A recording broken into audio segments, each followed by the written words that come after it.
History میں دیکھا جائے تو اسکائی ڈائیونگ کا سب سے بڑا حادثہ ایک چھوٹی سی غلطی کی وجہ سے پیش آیا تھا۔ اس غلطی کا اندازہ تو تب ہوا جب 18 اسکائی ڈائیورز پلین سے کود چکے تھے اور اب واپسی کا بھی کوئی راستہ نہیں بچا تھا۔ پلین سے کودنے کے بعد 18 کے 18 اسکائی ڈائیورز کی ساری ایکسائٹمنٹ خوف میں بدل گئی۔ یہ سارے ایکسپیرینسڈ اسکائی ڈائیورز تھے، لیکن بدقسمتی سے ان کا سالوں بھر کا ایکسپیرینس یہاں کسی کام نہیں آ سکا۔ اس حادثے میں 16 اسکائی ڈائیورز مارے گئے اور بچنے والے 2 ڈائیورز نے جو کہانی سنائی اس نے سب کے رونگٹے کھڑے کر دیے۔ ناظرین، اس حادثے کو آج دنیا لیک ایری ڈیزاسٹر کے نام سے یاد کرتی ہے۔ لیک ایری امریکہ کی اسٹیٹ اوہایو میں موجود نارتھ امریکہ کی چوتھی اور دنیا کی 11ویں بڑی لیک ہے۔ لیک ایری کے ساؤتھ میں 13 کلومیٹر دور آٹنر ایئرپورٹ کے نام سے ایک چھوٹی ایئر فیلڈ ہے۔ 27 اگست 1967 والے دن اس ایئرپورٹ پر 30 اسکائی ڈائیورز آ پہنچے کیونکہ ان کو فری فلائٹ آفر کی گئی تھی۔ ورلڈ وار 2 میں استعمال ہونے والا B-25 بامبر پلین، جس کو ایک پرائیویٹ کمپنی نے موڈیفائی کیا تھا، انہوں نے ہی ان اسکائی ڈائیورز کو فری فلائٹ کی آفر کی تھی۔ جب اسکائی ڈائیورز ایک ایک کر کے پلین میں بیٹھنا شروع ہوئے تو B-25 بامبر میں جگہ کم پڑنے لگی اور پائلٹ نے اوور ویٹ کے خدشے کی وجہ سے لاسٹ مومنٹ پہ صرف 20 ڈائیورز کو ہی سلیکٹ کیا۔ یہ سلیکشن ڈائیورز کے ایکسپیرینس اور اسکل لیول پہ کی گئی تھی۔ بچنے والے 10 ڈائیورز کو اپنی سلیکشن نہ ہونے کی وجہ سے افسوس تو ہوا، لیکن ان کو کیا معلوم تھا کہ پائلٹ کا یہ فیصلہ ان کی جان بچانے والا ہے۔ پلان یہ تھا کہ B-25 بامبر آٹنر ایئرپورٹ سے ٹیک آف کر کے گول گھومتا ہوا 20,000 فیٹ تک جائے گا اور اسی ایئرپورٹ کے اوپر آ کر 18 ڈائیورز کو ڈراپ کرے گا۔ اس کے بعد وہ مزید اوپر جائے گا اور 30,000 فیٹ کی اونچائی سے آخری 2 ڈائیورز جمپ کریں گے۔ ان تمام ڈائیورز کو پیراشوٹس کی مدد سے واپس لینڈ بھی آٹنر ایئرپورٹ پر ہی کرنا تھا۔ موسم کی خرابی کی وجہ سے فلائٹ صبح کو تو ٹیک آف نہ کر سکی، لیکن دوپہر کے 3 بجے B-25 بامبر نے ٹیک آف کر لیا۔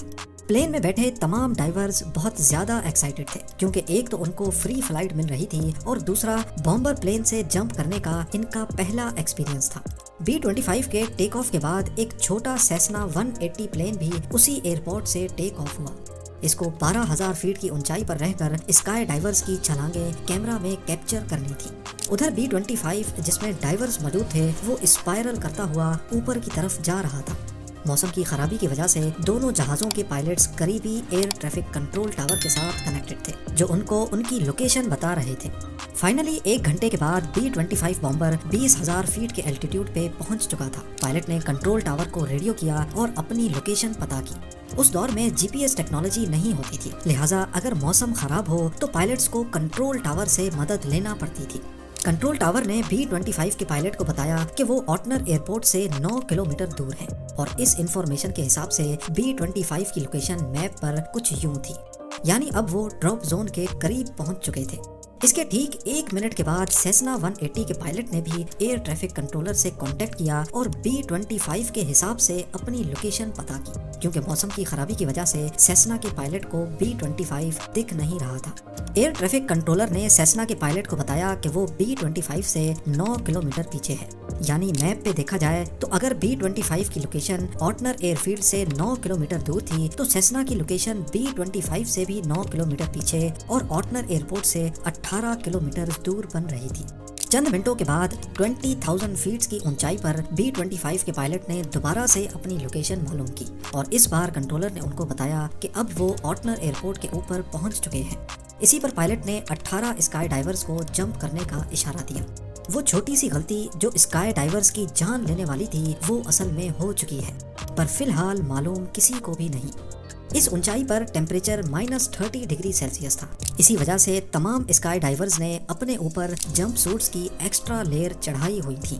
تمام اسکائی ڈائیورز نے ایک ساتھ B-25 سے چھلانگ لگا لی تاکہ فری فال کے دوران وہ ایک ساتھ اپنی فارمیشن بنا سکیں۔ اس وقت ان کو اپنے نیچے بادلوں کی ایک لیئر دکھ رہی تھی اور ان کو اپنے پیراشوٹس بادلوں کو کراس کرنے کے بعد ڈپلوائے کرنے تھے۔ وہ سارے اپنے فری فال کو انجوائے کرنے لگے، لیکن جب انہوں نے بادلوں کی موٹی لیئر کو کراس کیا تو ان سب کی ایکسائٹمنٹ اچانک سے خوف میں بدل گئی۔ وہ کیا دیکھتے ہیں کہ ان کے نیچے زمین نہیں بلکہ دور دور تک لیک ایری کا گہرا پانی ہے۔ اس وقت ان کی اونچائی قریب 3,000 فیٹ ہی تھی اور سب نے فوراً اپنے اپنے پیراشوٹس ڈپلوائے کر دیے، اس امید میں کہ شاید وہ کسی طرح لیک کے بارڈر پہ زمین کے قریب ہی پانی میں لینڈ کر پائیں۔ لیکن افسوس ایسا نہ ہو سکا۔ جس جگہ انہوں نے پانی میں لینڈ کیا وہ زمین سے کم بھی 10 کلومیٹر دور تھی۔ ان کا خیال تھا کہ وہ پانی میں لینڈ کرنے کے بعد فوراً اپنی ہارنس سے نکلیں گے اور تیر کر مدد کا انتظار کریں گے، لیکن جیسا وہ سوچ رہے تھے ویسا بالکل بھی نہیں ہوا۔ انہوں نے جو گرم کپڑوں کی لیئرز پہن رکھی تھیں ان کے وزن کی وجہ سے ان کا پانی کے اوپر تیرنا بالکل بھی پاسبل نہیں تھا۔ ان میں سے 2 ڈائیورز ایسے تھے جنہوں نے لینڈ کرنے سے پہلے ہی اپنے جوتے اور فالتو وزن اتار دیا تھا۔ صرف یہی 2 ڈائیورز تھے جو کچھ دیر تک پانی میں تیر سکے اور بعد میں ان کو ریسکیو کر لیا گیا۔ بقایا 16 ڈائیورز افسوس کے ساتھ زندہ نہیں بچ سکے اور ان کی باڈیز اگلے کئی دنوں تک کسی کو بھی نظر نہیں آئیں۔ آخری باڈی کو 1 ہفتے کے بعد ریکور کیا گیا تھا۔ اس حادثے نے دنیا بھر میں ہیڈ لائنز بنا دی اور اسی حادثے کی اصل وجہ جاننے کے لیے ایک انویسٹیگیشن ٹیم بھی بٹھائی گئی۔ یہ معلوم کرنا تھا کہ B-25 نے ان کو کہاں ڈراپ کیا تھا اور اس میں غلطی کس کی تھی۔ ایئر ٹریفک کنٹرولر کا کہنا تھا کہ جس وقت B-25 نے اسکائی ڈائیورز کو ڈراپ کیا تھا اس وقت وہ زمین کے اوپر لیک ایری سے 10 کلومیٹر اندر آٹنر ایئرپورٹ کے اوپر تھے۔ ان کا ماننا تھا کہ تیز ہواؤں کی وجہ سے اسکائی ڈائیورز ڈرفٹ ہو کر لیک ایری تک جا پہنچے۔ اصل میں ہو یہ بھی سکتا تھا کہ واقعی اسکائی ڈائیورز ڈرفٹ ہو کر لیک ایری کے اوپر گئے ہوں، لیکن اگر 1 سیکنڈ کے لیے ATC کی بات مان بھی لیں تو اس کا مطلب یہ ہوا کہ ہواؤں نے اسکائی ڈائیورز کو ٹوٹل 20 کلومیٹر تک ڈرفٹ کیا تھا۔ 10 کلومیٹر آٹنر ایئرپورٹ سے لیک ایری تک اور پھر 10 کلومیٹر مزید لیک ایری کے اندر۔ ایکسپرٹس نے اس دن کی ہوا کی اسپیڈ اور ڈائیونگ کی اونچائی سے جب رف کیلکولیشنز کی تو معلوم پڑا کہ ڈائیورز زیادہ سے زیادہ 5 کلومیٹر تک ہی ڈرفٹ کر سکتے تھے، یعنی ATC کے بیان میں کچھ نہ کچھ گڑبڑ ضرور تھی۔ یہ تو تھا ATC کا کلیم، پر B-25 اور سیسنا پلین کے پائلٹس کا کہنا تھا کہ ہمیں ہماری لوکیشن ہی غلط بتائی گئی تھی۔